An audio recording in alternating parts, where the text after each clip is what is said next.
Penuntun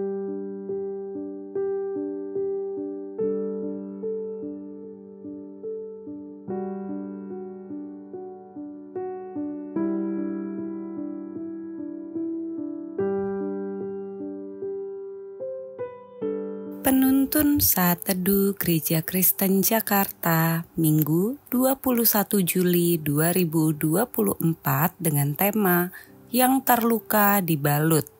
Firman Tuhan terambil dari Kejadian 29 ayat 31 sampai 35 berkata demikian. Ketika Tuhan melihat bahwa Lea tidak dicintai, dibukanyalah kandungannya, tetapi Rahel mandul. Lea mengandung dan melahirkan seorang anak laki-laki dan menamainya Ruben. Sebab katanya, sesungguhnya Tuhan telah memperhatikan kesengsaraanku. Sekarang tentulah aku akan dicintai oleh suamiku. Mengandung pula lah ia lalu melahirkan seorang anak laki-laki, maka ia berkata, sesungguhnya Tuhan telah mendengar bahwa aku tidak dicintai, lalu diberikannya pula lah anak ini kepadaku. Maka ia menamai anak itu Simeon. Mengandung pula lah ia lalu melahirkan seorang anak laki-laki, maka ia berkata, sekali ini suamiku akan lebih erat kepadaku, karena aku telah melahirkan 3 anak laki-laki baginya. Itulah sebabnya ia menamai anak itu Lewi. Mengandung pula lah ia lalu melahirkan seorang anak laki-laki, maka ia berkata, sekali ini aku akan bersyukur kepada Tuhan. Itulah sebabnya ia menamai anak itu Yehuda. Sesudah itu ia tidak melahirkan lagi. Salah satu cara Tuhan mengajari umatnya tentang pentingnya kasih dan penerimaan kembali adalah melalui pengalaman hidup yang sulit. Berkali-kali Tuhan menunjukkan kepada kita bahwa membalas kejahatan dengan kejahatan ternyata hanya akan memperburuk situasi. Berkali-kali juga Tuhan mengajarkan kepada kita betapa sulitnya membangun kembali hubungan setelah kita mengeluarkan kata-kata kasar yang penuh dengan penghakiman. Berkali-kali juga kita disakiti oleh keinginan kita untuk diterima oleh pihak yang kita kasihi, ternyata sangat mengecewakan. Di balik semuanya itu Tuhan mau mendidik kita untuk memahami artinya kasih-Nya dan penerimaannya dengan Dia mengizinkan kita mengalami situasi yang sangat tidak nyaman bagi kita. Lea mengalami berkali-kali rasa pahit disakiti oleh suami yang dia cintai.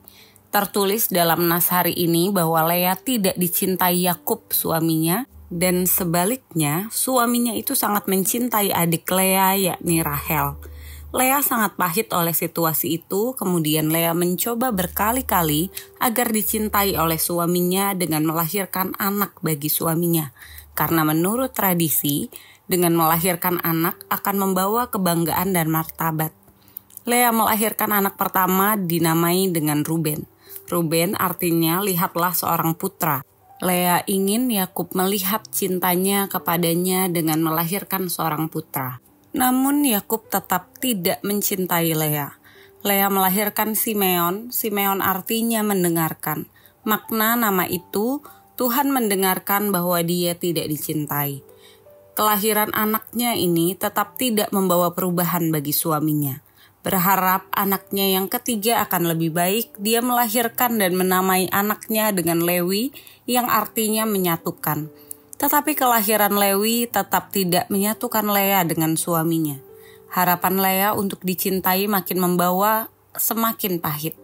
Dia belum menyadari bahwa sejak awal Tuhan sudah memperhatikan Lea. Semua pengalaman memiliki anak dari pertama hingga ketiga merupakan cara Tuhan berbicara bahwa cinta sejati hanya diperoleh di dalam Dia.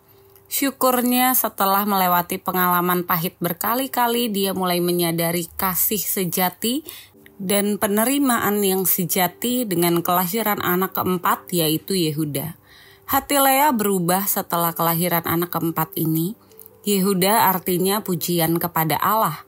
Lea tidak lagi menyebut peran suami, hanya Allah yang berbuat baik kepadanya. Allah yang selalu memberkati dirinya dengan keturunan. Yakub boleh tidak menerima Lea, tetapi Tuhan menerima dan memberkatinya. Tuhanlah yang layak dipuji dan ditinggikan. Keturunan Yehuda adalah suku yang dijanjikan datangnya Mesias sejati, yaitu Kristus Yesus. Artinya, Kristuslah cinta sejati Leah yang harus dinantikan cintanya dan menerima dirinya seutuhnya. Allah ingin mengajari kita dalam pengalaman hidup kita. Dia ingin menyatakan bahwa cinta sejati yang kita harapkan dan yang selalu berbuat baik adalah Yesus Kristus. Berkali-kali pengalaman hidup kita untuk dicintai hanya berakhir pahit dan sulit. Tetapi ketika kita mengalami cinta sejati Tuhan, maka luka oleh pahitnya dunia akan dibalut oleh cinta sejati Kristus. Kasih dan penerimaannya yang kita butuhkan. Jangan sampai kita terfokus mencari kasih dari dunia yang pasti akhirnya mengecewakan.